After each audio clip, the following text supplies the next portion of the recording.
দর্শক বন্ধুরা, আজ 26শে আগস্ট বুধবার, আর আজকের এই ভিডিওতে আমি আপনাদের দেখাবো 5টা বড় খবর। এক, আমেরিকার নিজের সংবাদ মাধ্যম বলছে যে ইরানের হামলায় আমেরিকার গোয়েন্দা সংস্থার ইতিহাসের সবচেয়ে বড় ক্ষতি হয়ে গেছে। রিয়াদে সিআইএর স্টেশনে ঢুকে পড়েছে দুটো ড্রোন। 2, ট্রাম্প বলেছেন যে হরমুজের সব মাইন সাফ, আর ইরান আজ বলেছে প্রণালী বন্ধই আছে।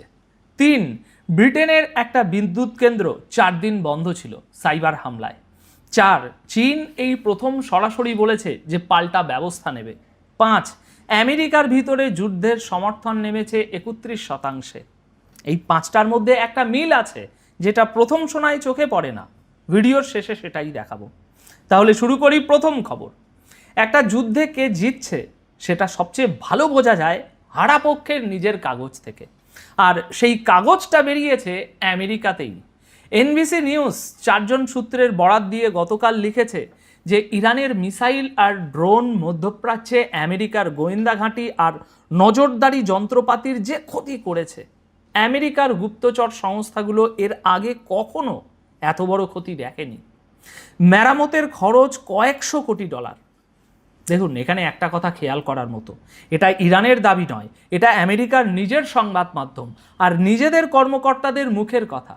আর কংগ্রেসকে এখন আলাদা টাকা বরাদ্দ করতে হচ্ছে এই স্থাপনাগুলো আবার গড়ে তুলতে। কোন ঘাঁটিতে কি হয়েছে সেটা এতদিন বলা হয়নি। এবার দুটো জায়গার নাম বেরিয়েছে। প্রথমটা হলো রিয়াদ, সৌদি আরবের একেবারে রাজধানীতে। মার্কিন দূতাবাসের ভিতরেই ছিল সিআইএর স্টেশন। টাইমস অফ ইসরায়েল লিখছে মার্চ মাসে সেখানে এসেছে দুটো শাহেদ ড্রোন। প্রথমটা দূতাবাসের দেয়ালের দুর্বল একটা জায়গায় লেগে একটা ফুটো করেছে, আর দ্বিতীয়টা সেই ফুটো দিয়েই ঢুকে ভিতরে ফেটেছে, কেউ মারা যায়নি। আর দ্বিতীয় জায়গাটা পূর্ব ইরাকে সুলেমানিয়ায়। সূত্ররা বলছেন এরকম স্থাপনা একটার বেশি ছিল, তবে ডজন খানেক নয়। এত নিখুঁত নিশানা ড্রোন একা ঠিক করে না, কেউ বলে দেয়। আর সেই প্রশ্নটাই মার্কিন গোয়েন্দারা নিজেরা তদন্ত করেছেন। পশ্চিমা গোয়েন্দাদের একটা ভিতরের নোটে লেখা হয়েছে যে এই সিআইএ স্থাপনাগুলোর নিশানা ঠিক করায় রাশিয়ার ভূমিকা সম্ভবত ছিল। এনবিসি বলছে রাশিয়া আর চীন দুই দেশই ইরানকে স্যাটেলাইটের ছবি দিয়েছে।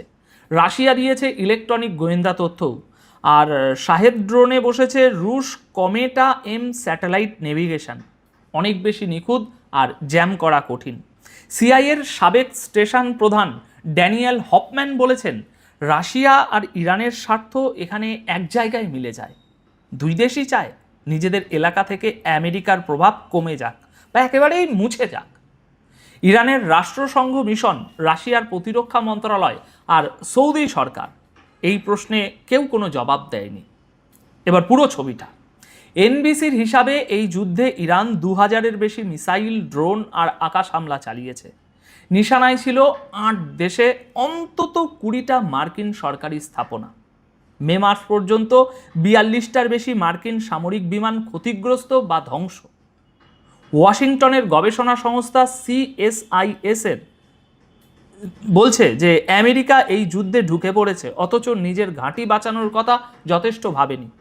এটা প্রথম নয়, এপ্রিল মাসেও এনবিসি লিখেছিল ইরানের হামলায় মধ্যপ্রাচ্যের 7 দেশে মার্কিন ঘাঁটির যা ক্ষতি হয়েছে প্রকাশ্যে তার অনেক কমই বলা হয়েছে। গুদাম, কমান্ড, সদর দপ্তর, বিমান হ্যাঙ্গার, স্যাটেলাইট যোগাযোগ, রানওয়ে, দামি র্যাডার সব ছিল সেই তালিকায়। কংগ্রেসের এক কর্মকর্তা তখন বলেছিলেন যে কেউ কিছু জানে না, আমরা সপ্তাহের পর সপ্তাহ জিজ্ঞাসা করে যাচ্ছি, উত্তর পাচ্ছি না। দর্শক বন্ধুরা, আমার বিশ্লেষণটা বলি।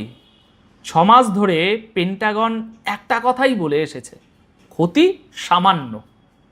এই খবরের পর হোয়াইট হাউস বলছে সিআইএ-কে জিজ্ঞাসা করুন, আর সিআইএ মন্তব্য করেনি।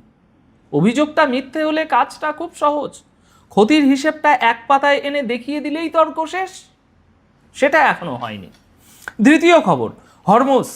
মঙ্গলবার ট্রুথ সোশ্যালে ট্রাম্প লিখেছেন যে নৌবাহিনী আমাকে এইমাত্র জানিয়েছে হরমুজ প্রণালীর আন্তর্জাতিক জলসীমার সব মাইন সরানো হয়েছে, নয়তো ফাটানো হয়েছে। সঙ্গে হুমকিও আছে, নূতন মাইন যে জাহাজ পাতবে তাকে সঙ্গে সঙ্গে ধ্বংস করা হবে। স্পেস ফোর্স নাকি প্রণালীর প্রতিটা ইঞ্চি নজর রাখছে। এক্সিওস বলছে নৌবাহিনী 100-র বেশি সন্দেহভাজন মাইন খুঁজে বেসরকারি কোম্পানি দিয়ে সেগুলো সরিয়েছে। দেখুন, এই দাবিটা কিন্তু নতুন নয়, এক সপ্তাহের মধ্যে এটা দ্বিতীয়বার। 18ই আগস্টে একই কথা বলা হয়েছিল।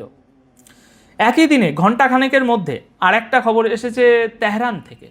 ওমানের পররাষ্ট্রমন্ত্রী বদর আল বুসাইদি তেহরানে গিয়েছেন। ইরানের পররাষ্ট্রমন্ত্রী আরাগাচির সঙ্গে বৈঠকের পর একটা যৌথ বিবৃতি বেরিয়েছে।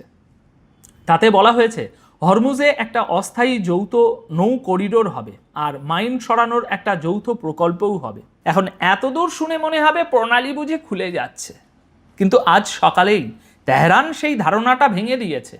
ইরানের উপপররাষ্ট্রমন্ত্রী কাজিম গারিবাবাদি আজ বলেছেন ওমানের সঙ্গে সমঝোতা হলেও হরমুজ বন্ধই থাকছে, আগে আমেরিকাকে জুন মাসের সমঝোতায় ফিরে আসতে হবে। কেন হঠাৎ এত কড়া ভাষা? কারণটা পাকিস্তান। ইরানের সংসদের পররাষ্ট্র কমিটির প্রধান আব্বাস গোলরু তিনি বলেছেন আমেরিকা পাকিস্তানের মাধ্যমে ইরানকে আলোচনায় ফেরার বার্তা পাঠিয়েছে। তার কথায় একদিকে হুমকি, অন্যদিকে বার্তা, এই দ্বৈত আচরণটাই কুৎসিত। ইরানের সংবাদ সংস্থা তসনিম বলছে পাকিস্তানের সেনাপ্রধান ইরানের শর্তগুলো ওয়াশিংটনে পৌঁছে দেবেন, আর সংখ্যাটাও সেটাই বলছে। মঙ্গলবার হরমুজ পেরিয়েছে মাত্র 5টা জাহাজ, 2টো এলপিজি ট্যাঙ্কার আর একটা বিটুমিন ট্যাঙ্কার, আর 2টো খালি জাহাজ। গত 10 দিনের গড় ছিল দিনে 15টা। তেলের দামও আজ পড়েছে 2.6%, ব্র্যান্ড $86.20। মাইন সরানোর ঘোষণা হয়ে গেছে, তবু জাহাজ আসছে না। মানে দাঁড়ালো সমস্যাটা মাইন ছিল না। সাবেক প্রেসিডেন্ট কর্মকর্তাও তাই বলেছেন। সামরিক বিশেষজ্ঞরা বলছেন সমুদ্র থেকে মাইন সরানো ভীষণ ধৈর্যের কাজ। প্রতিটা মাইন খুঁজে পাওয়া গেছে এমন নিশ্চয়তা কেউ দিতে পারে না। মার্কিন নৌবাহিনী এই কাজ শুরু করেছে সেই এপ্রিল মাসে, 5 মাস ধরে চলছে। প্রণালীতে জাহাজের আসল ভয় মাইন নয়, ভয় মিসাইল আর ড্রোন, আর সে দুটো সরানোর কোনো ঘোষণা কেউ দেয়নি।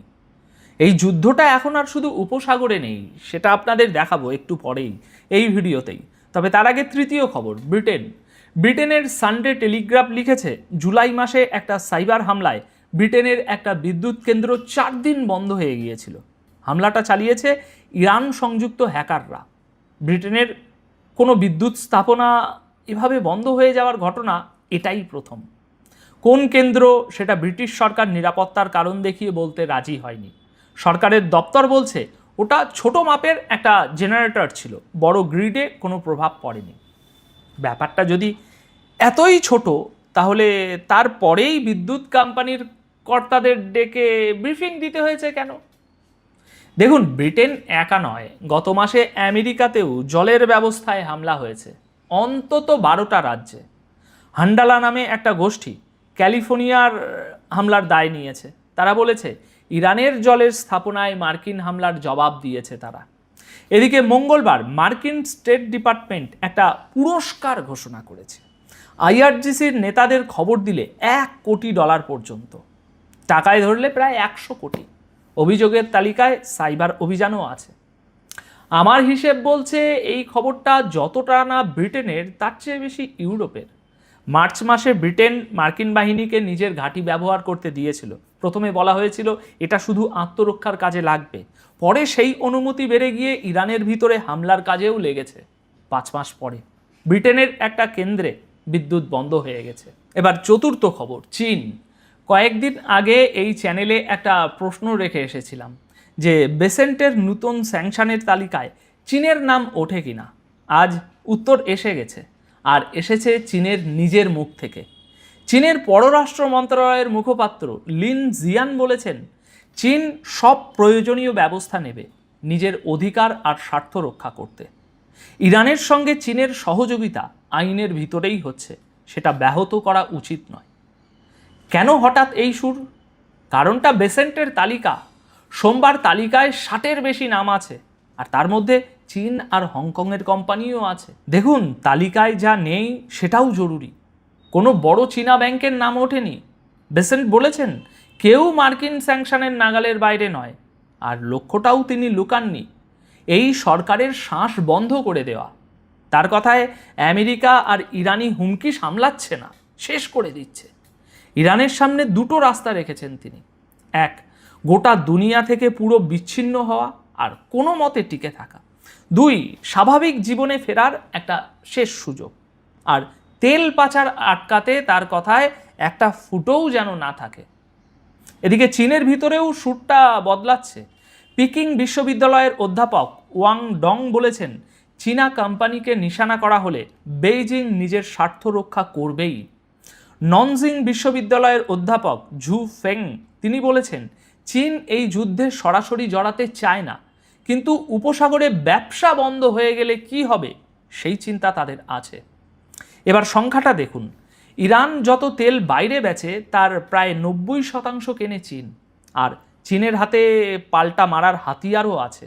2021 সালের একটা আইন আছে যেটা চীনা কোম্পানিকে বিদেশি স্যাংশন না মানার অধিকার দেয়। আর আছে তাদের বিরল খনিজ, যা ছাড়া আমেরিকার কারখানা চলে না। আমি যা বুঝছি, ব্যাংকের নাম না ওঠাটা দায় নয়, ওটা হিসেব। শি জিনপিং সেপ্টেম্বরের শেষে হোয়াইট হাউসে যাচ্ছেন, তার আগে ওয়াশিংটন চীনকে ছোঁয়ার ঝুঁকি নিচ্ছে না। 5 নম্বর খবর, আমেরিকার ভিতরের মাটি। রয়টার্সের নতুন জরিপ বেরিয়েছে। 1215 জন আমেরিকানকে 4 দিন ধরে প্রশ্ন করা হয়েছে। ইরানের বিরুদ্ধে এই যুদ্ধকে সমর্থন করছেন এখন 31%। মার্চ মাসে ছিল 37%, আগস্টের গোড়ায় 34। রিপাবলিকানদের ভিতরেও সমর্থন 77 থেকে নেমে এসেছে 69%। ট্রাম্পের নিজের জনপ্রিয়তা এখন 33%, 2 মেয়াদের মধ্যে সবচেয়ে নিচু। আর 83% মানুষ মনে করেন এই যুদ্ধ সহজে শেষ হবে না।